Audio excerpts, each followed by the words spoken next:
Computer. Right, here we go. We're back on live chat this morning, Anthony. It's the first day back. So there's a lot of excitement taking place here. So I need you to steady me. Steady me. Lovely to see you. Very grateful for you joining us this morning. Let's start off with something that you've been on previously to talk about.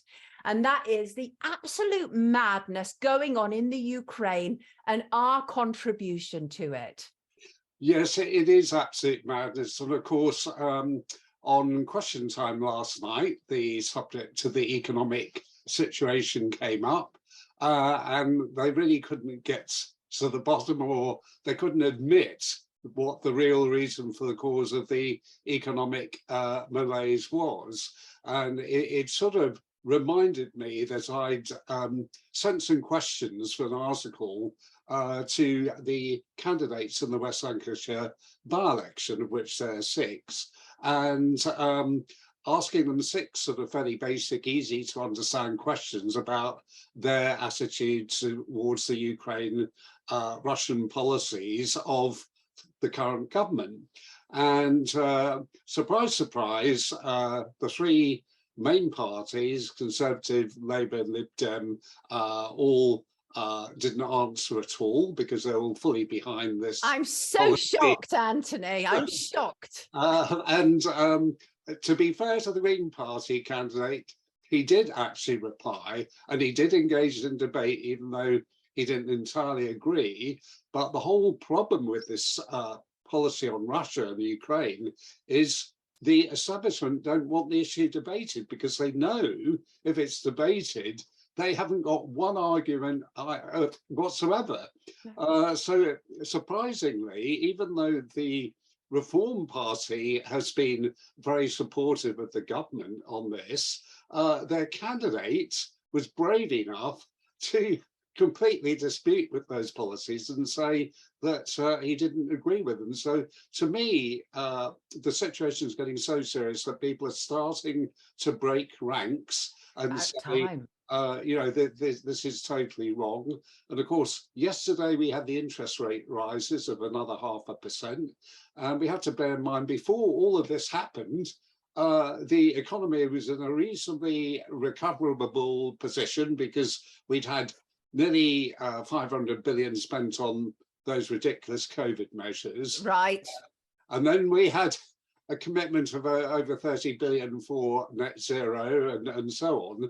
But to go down the road of these policies regarding Ukraine and Russia so far have not only cost us 10 billion in arms sales and other aid to Ukraine, but they cost us 110 billion in terms of the taxpayer funding themselves for energy price support. This is shocking money. This is shocking money when we're told, and we know because we're experiencing it firsthand, that we're in the middle of a crisis, a cost of living crisis. Much of it manufactured, much of it as a consequence, as you so rightly say, of the last 3 years. But nonetheless, this amount of money to be going out of the country, it doesn't have the backing of the country. I don't believe for a second it does. No, and this is why they're frightened of the debate, but it's got absolutely nil mandate. And of course, every day now we're getting stories of councils cutting bus services, cutting libraries, cutting recreational facilities because they've got less money from the government. We're going to have rates going up. You know, this is just the beginning. And of course, the public sector strikes, they would all not be necessary. The money would be there to pay for the pay rises. You only have to look at the rail and tube situation. The government cut 4 billion off their budgets, yet they've got a tap which they open a constant flow of money to Ukraine. But the interesting thing is there's plenty of other conflicts in the world which are probably more worthy of support if we could afford to support them, but they get absolutely nothing. Well, because we know what this is about. Oh, yes, yes, yes. We've had, you know, our previous Prime Minister, who's probably the main person who is guilty of this. He's trying. You're talking about Boris Johnson, right? Who's Yes, trying to come over as a sort of Lord Bountiful at the moment on our money, right? Yes, that's right. And now he wants the UK to provide jets to Ukraine, which costs, give or take, about 100 million each.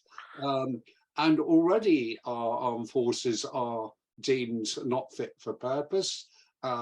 We gave an absolutely terrible pay rise to the military recently, absolutely way below inflation. So we've basically given a pay cut to the military, and they're now short of equipment because basically things are going off to Ukraine and putting the defense of this country at risk because there's no strategic benefit in having any defense of the Ukraine. So it's absolutely disastrous situation. But I think the key thing is we must get this issue debated, and we've got to crack this sort of ceiling where the mainstream media are just refusing to debate it. And I mentioned the West Lancashire by-election. All the information about this was given to the mainstream media as well as the local media. But what's really surprising is the local media didn't use it either.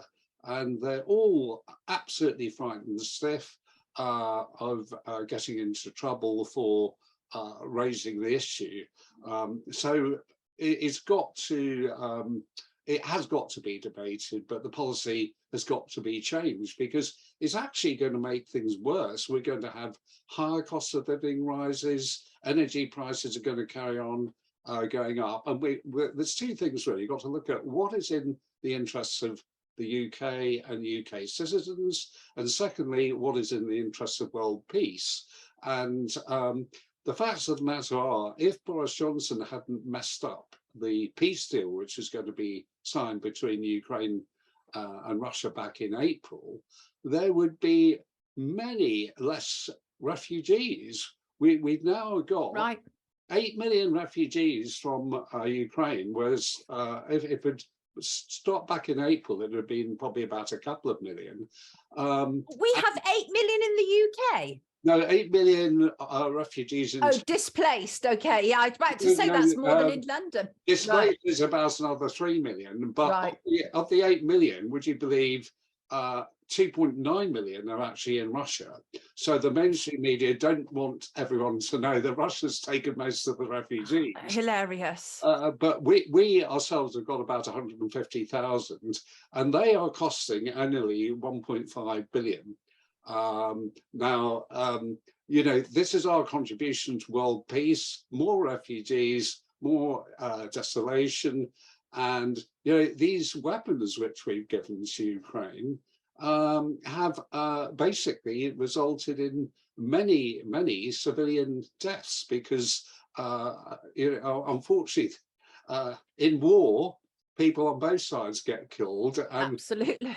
All we've heard from the mainstream media is, you know, civilian casualties who get affected by Russian, you know, attacks and so on. But we hear nothing about the constant bombardment, which is even going on to this day in eastern Ukraine by the Ukrainian armed forces. Absolutely, absolutely. It's so biased. It is so blinker, deliberately so, absolutely, while all the time making us more vulnerable. Because if you're saying we're sending, you know, artillery or whatever it is that we're sending and leaving ourselves short, that does leave us vulnerable, right? It definitely does, and of course one of the problems is giving all this help with arms and so on is just increasing the number of people who are actually killed in this conflict, because it's pretty obvious that Russia's going to win it, although the mainstream media keep on going on about, they say Ukraine is going to win it. But at the end of the day, there's a lot of young lives being wasted on both sides. And the people who control the government in Ukraine, the globalists, they don't care whatsoever about these pawns, these cannon fodder. And I find it really inhumane and disgusting that they are happy for all this sacrificing to be done just for their own cause, because there's no democracy. Barbaric. No democracy in Ukraine. They don't allow opposition political parties. They don't allow opposition media. We're just sold a sort of false narrative regarding that situation. And this is all supported by people like Ben Wallace, who was quite happy to do a deal with the devil, the Taliban, and we let down 26 million people, lack of human rights, women's rights, democracy, all sold down the river by these very same double-standard hypocrites who are saying we should send arms to Ukraine. So it's an absolute disaster, and people really got to stand up. And we started a new petition, which I've told you about a couple of weeks ago. Absolutely. Remind us. I should just say, you've got everybody excised in the comments. They are absolutely kicking off about Ukraine. Let me read some of these before you talk about the petition. Peter says, Johnson is a war criminal, deliberately derailing the Minsk agreement. And somebody whose name I can't see yet says, yep, we've sent all our guns and ammo to this pointless war. Somebody else says war is over. These comments, Anthony, are going so quick and fast. As soon as I start to read, it jumps. Our politicians are against peace. The Ukraine so-called war is a farce. We are told nothing from mainstream propaganda. And that is the reality. We are told nothing other than keep supporting, keep supporting. Well, exactly. And we've recently had this publicity about the 77th Brigade. Yes. Doing all this dirty work on people who were opposing the COVID restrictions and vaccine mandates and so on. But of course, that same operation is still going. But they're targeting people who are standing up for peace in the Ukrainian conflict. So this is one of the reasons why there's so much shadow banning going on, not just of the debate, but the petition. And it really requires people of courage to stand up. And it's interesting because when we had the COVID situation, it took a while. There was a small trickle of MPs who started speaking up, and some, well-known personalities as well.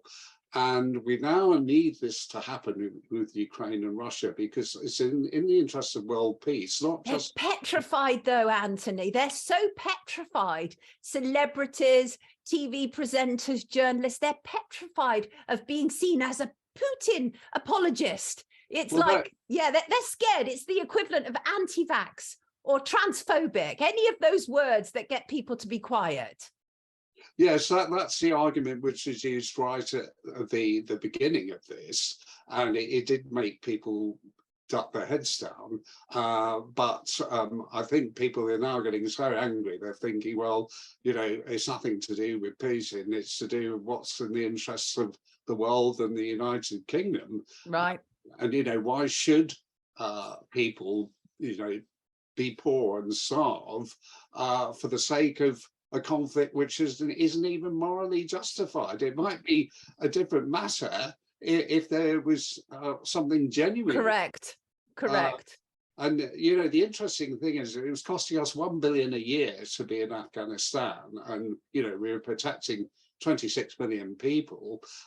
We've already spent directly over 10 billion in a year, 10 times the amount, to achieve absolutely nothing except many lost lives. And it's absolutely appalling. And now they're touting Boris Johnson as the new head of NATO. That would be an absolute disaster. Because, honestly, really shocking. Well, it is. And the thing is, I've got a personal view that over the last few years, NATO has been actually taken over by globalists politically. And if you look at the objectives of NATO, the evidence is there. Yeah. I mean, they're not sticking to their original peacemaking objectives whatsoever. And we've got a situation now where you've got some NATO countries and some Western European countries, fortunately not all of them, but they've all been taken over by this agenda. Unfortunately, the UK is top of the tree in terms of being against its own people, and this was all led by Boris Johnson in the first place. But it's terrible when you think that we've got a government which is not acting in our interests. No. And you've got to look at the consequences of these policies, because the consequences are very far-reaching, not just on our economy. I mean, we now know that the Russian economy is doing better than ours. This only came out yesterday, and you know, we've been told for a year that these so-called sanctions were affecting Russia, whereas in fact they were affecting us. So it's not just that, the fact that we had an opportunity, because you might remember, it wasn't that long ago, we had a lot of royal visits to Russia. Yes. That we were building up economic ties with Russia, and now it's as though they mean nothing. We're virtually telling Russia to be more aligned with China. And what's Russia doing in self-defense?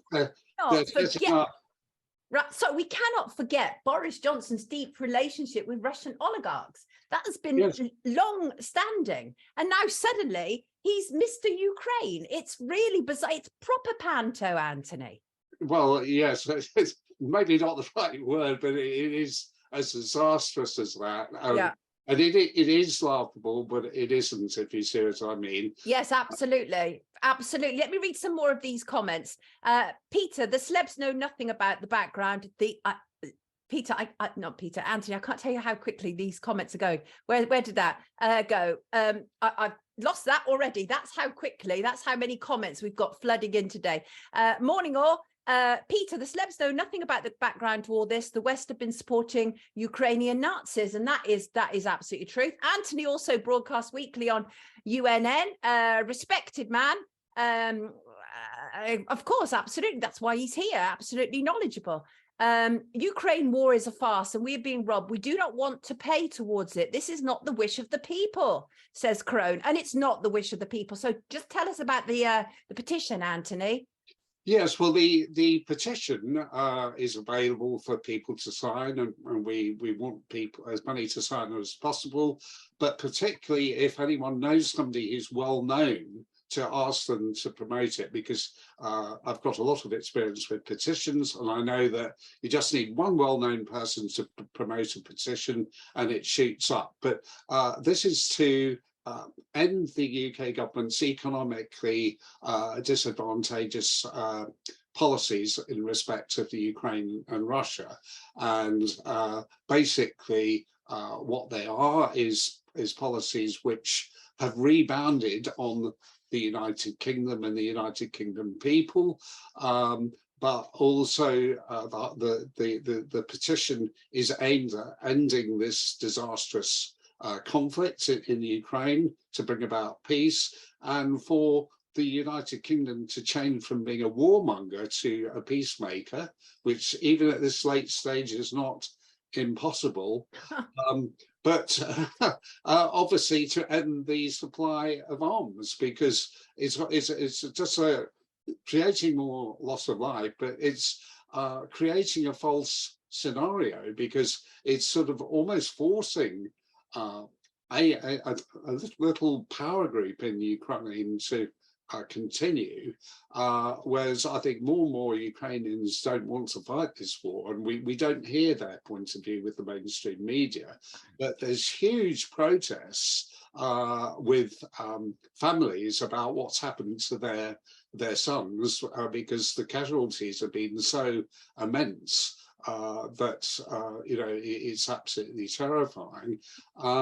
But basically, if the petition is successful, it's basically to say that the government, if the government don't change their policies on Ukraine and Russia, that there should be a national referendum on the issue. And of course, we've been let down by the main parties on this. It's a cross-party issue, and therefore exactly the sort of issue which should be at a referendum. 100%. There's no reason why it shouldn't be.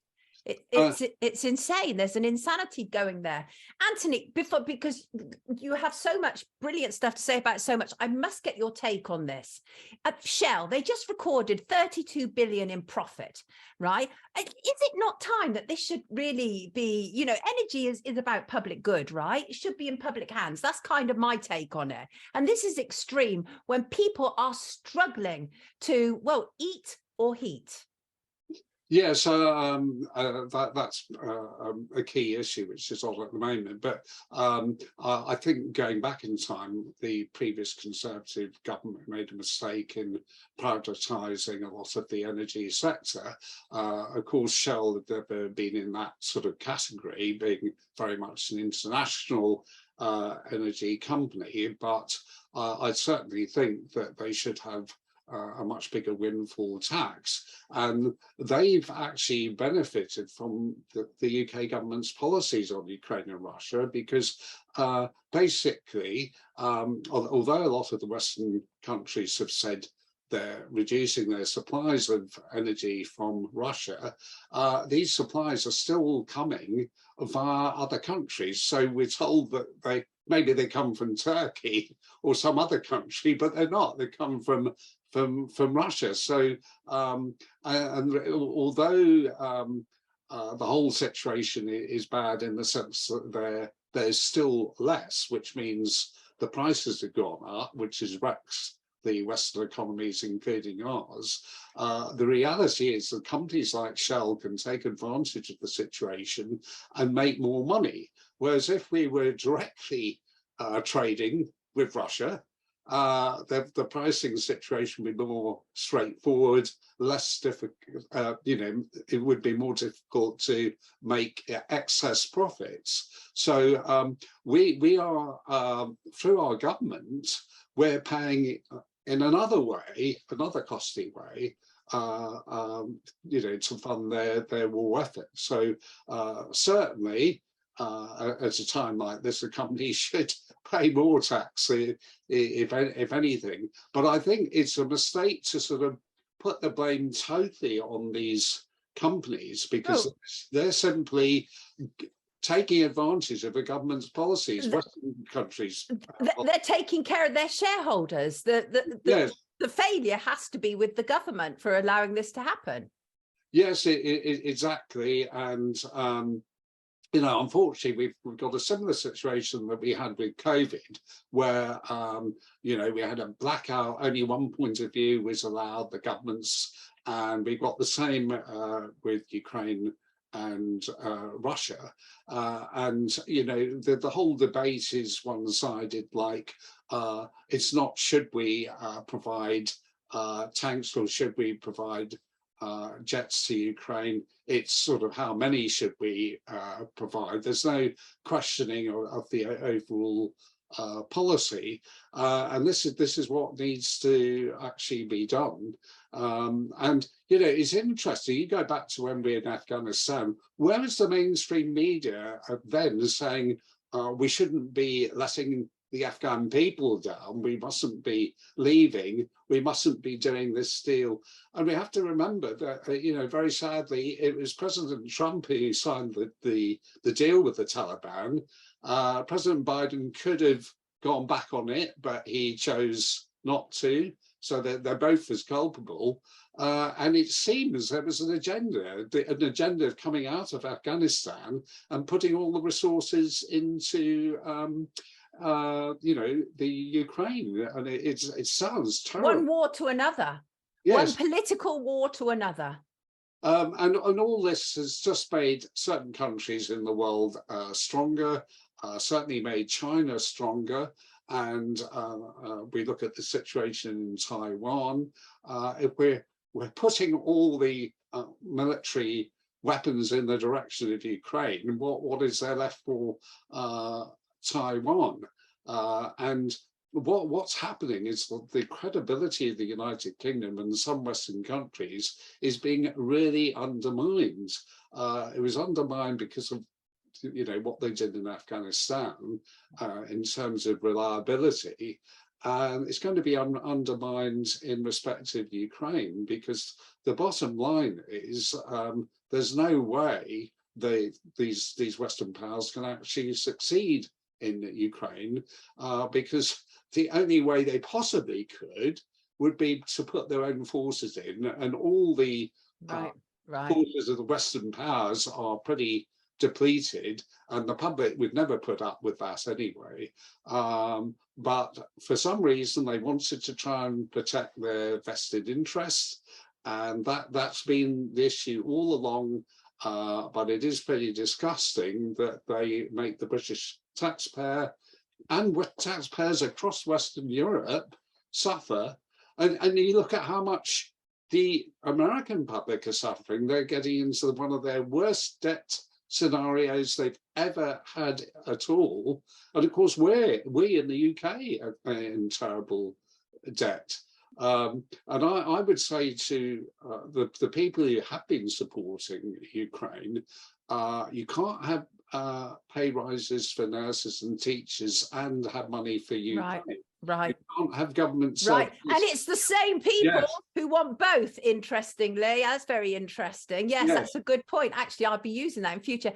Before you go, Anthony, I'd just like to ask you about another headline that's being flashed everywhere this morning. It's about the cancer time bomb, as they call it. I made a documentary 4 years ago called The Business of Cancer, in which it was predicted that 1 in 2 people in my lifetime would get cancer.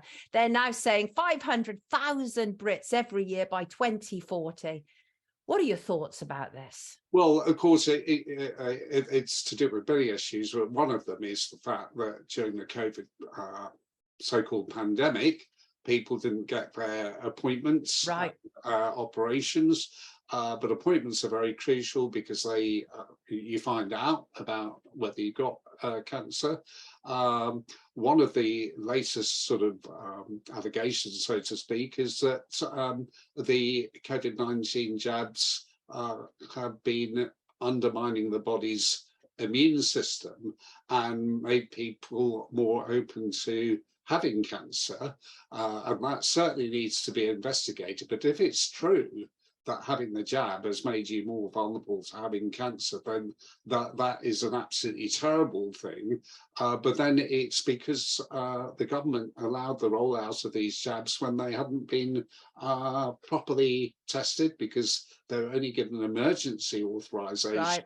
They never had official MRHA authorization. Right. But I think it shows that we need to spend much more money in the health service on cancer prevention measures, which are a lot to do with, having more healthy lifestyles. And also there are actually a lot of natural treatments for cancer, which are very much downplayed. In fact, they're squashed because there's a lot of vested interests in this whole cancer situation. So many. I would implore people. Business of Cancer is on BNT Showcase. And please watch it. I break down where the money is going to, how diabolical the actual authorized cancer treatments are. And I talk to people with cancer, as well as oncologists, all manner of people who say this is a racket. This is a racket taking place, and people are not being taken care of. Anthony, final note from you. Right. Well, I think everyone should continue to watch your show. Thank you. Sonia, because you do such a brilliant job. Please, people, sign this petition regarding the government's policies on Ukraine and Russia, and stand up on this issue, because all over the country, there's cuts in services going on, from swimming pools to whatever. Stand up and say, no, you're not going to put up with it, and you don't want your money spent on the Ukraine situation. Perfect note. Sign the petition as well. Yes, I'll make sure we put it on the feed. Thank you so much, everybody. Political commentator Anthony Webber has got us started in fine style this morning. Take good care of yourself, Anthony. Thank you for joining us. thank you, Sonia. Great to see you. Great. Bye. It's brilliant.